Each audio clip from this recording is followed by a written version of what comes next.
Shalom, halo semuanya. Renungan kita pada saat hari ini saya beri judul Forgive and Forget, yang artinya mengampuni dan melupakan.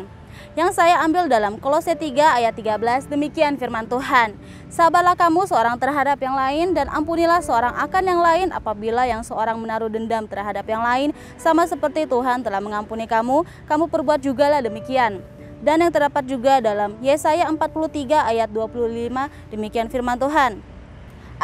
Akulah dia yang menghapus dosa pemberontakanmu oleh karena aku sendiri, dan aku tidak mengingat-ingat dosamu. Ya, forgive and forget, mengampuni dan melupakan. Not revenge and then regret, tidak balas dendam lalu kemudian akhirnya menyesal. Kenapa? Karena Tuhan sendiri sudah mengampuni kesalahan kita dan tidak mau mengingat-ingat kembali akan dosa-dosa kita lewat karya penebusannya di kayu salib bagi kita. Supaya apa? Supaya kita tidak binasa dan dihantui oleh rasa penyesalan seumur hidup hanya karena kita tidak mau mengampuni dan melupakan kesalahan orang lain.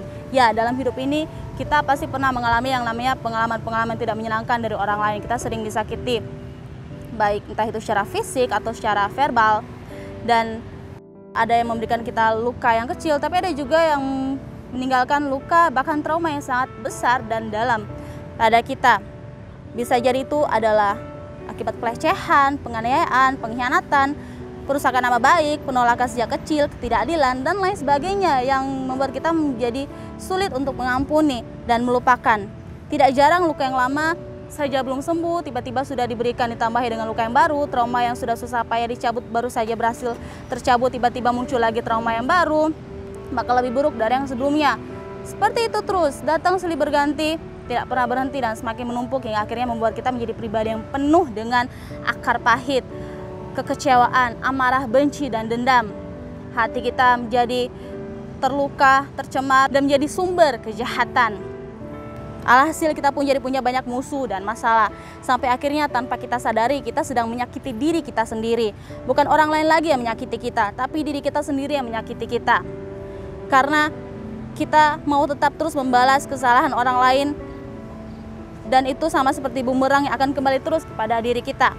Semakin kita menaruh akar pahit, kekecewaan, amarah, benci, dan dendam kepada orang lain, maka itu hanya akan membuat kita semakin tersakiti, lelah, lemah, rusak, dan hidup kita hancur. Mesbah kita dengan Tuhan juga hancur. Kita tidak dapat berdoa dan merasakan hadirat Tuhan lagi. Doa kita seperti sulit dikabulkan lagi karena terhalang oleh semua itu tadi, sehingga kita menjadi akhirnya jadi jauh dari berkat dan damai sejahteranya Tuhan.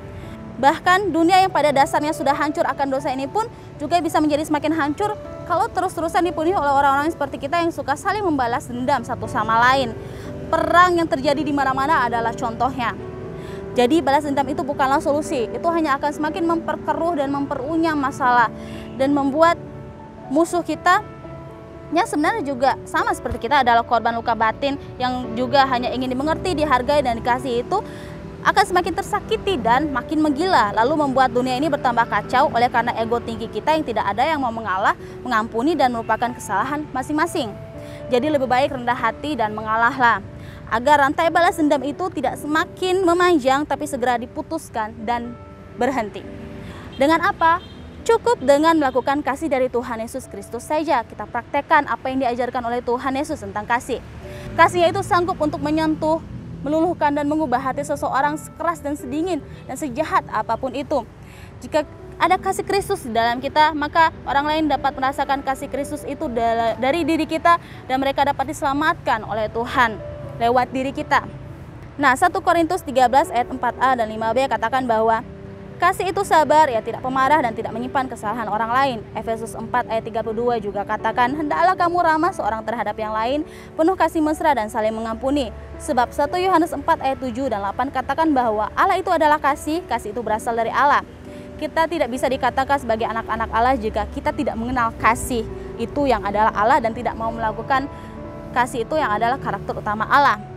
Mengampuni adalah salah satu tindakan kasih. Jadi, perlakukanlah orang lain sebagaimana kita ingin diperlakukan. Kasihilah orang lain sebagaimana diri kita mengasihi diri kita sendiri. Karena itu adalah hukum terutama yang kedua di Alkitab. Jadi ampunilah orang lain jika kita juga ingin diampuni. Mengampuni bukan hanya sekali, 2 kali, atau 7 kali saja, tapi 77 kali. Yang artinya tidak ada kesempatan sama sekali bagi kita untuk marah dan balas dendam. Tapi jika kita tidak mau mengampuni dan melupakan kesalahan orang lain, kata firman Tuhan, maka Bapa yang di surga juga tidak akan mengampuni kesalahan kita. Kita ini bisa diampuni dan melupakan dosanya hanya karena kemurahan Tuhan saja, hanya bergantung atas dasar anugerah Tuhan saja. Jadi jika Dia, Tuhan, saja mau bermurah hati pada orang-orang yang telah menyalibkannya dan bermurah hati juga kepada kita yang penuh dengan dosa ini, mengapa kita tidak mau bermurah hati juga kepada orang-orang lain yang sama seperti kita yang tidak sempurna? Bisa saja Tuhan sudah mengampuni dan melupakan kesalahan mereka, tapi kita masih suka main hakim sendiri terhadap mereka, padahal penghakiman hanyalah milik Tuhan. Jadi berhati-hatilah. Move on lah dari semua itu. Jangan mau berlarut-larut dan terbelenggu terus di dalam itu. Jika kita tidak ingin terpisah selamanya dari kasih yang sejati itu, yaitu Tuhan Yesus Kristus. Karena kita telah berhasil masuk dalam jeratnya iblis yang mau membinasakan kita. Nah, fokus saja pada kasih-Nya supaya kasih-Nya itu dapat memampukan kita untuk mengampuni dan melupakan kesalahan orang lain, bahkan kesalahan diri kita sendiri, dan juga dapat memampukan kita untuk saling mengasihi dengan orang lain. Semuanya tergantung dari bagaimana cara kita menyikapinya, tergantung dari pilihan kita sendiri. Jadilah anak Tuhan yang bisa menguasai emosi dengan mengandalkan kekuatan dari Roh Kudus yang memimpin kita. Teguhkan hati kita agar kita tidak mudah tersinggung, supaya dapat Ia pelihara dengan damai sejahtera. Ia isi dengan wahyu-wahyunya, Ia pakai jadi alat kemuliaannya di bumi, dan Ia berkati dengan melimpah sampai kita dijemput pulang olehnya ke surga, karena Ia mendapati kita kudus dan penuh dengan buah-buah kasih. Amin, puji Tuhan. Mari kita berdoa.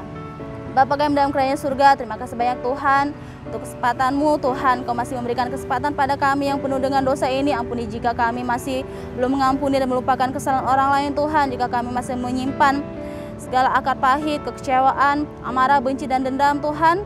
Tuhan, tolong cabut itu semua dari hati kami, bersihkan hati kami, pulihkan kami dengan total, supaya kami bisa Tuhan dapat dekat dengan-Mu, dapat merasakan hadirat-Mu kembali, dapat dipakai oleh-Mu dan menjadi berkat bagi semua orang. Terima kasih banyak Tuhan, berkati terus bangsa Indonesia kami, berkati terus keluarga kami dimanapun berada, berkati semua umat-Mu Tuhan, terutama yang mengandalkan-Mu. Dalam nama Yesus, haleluya, amin.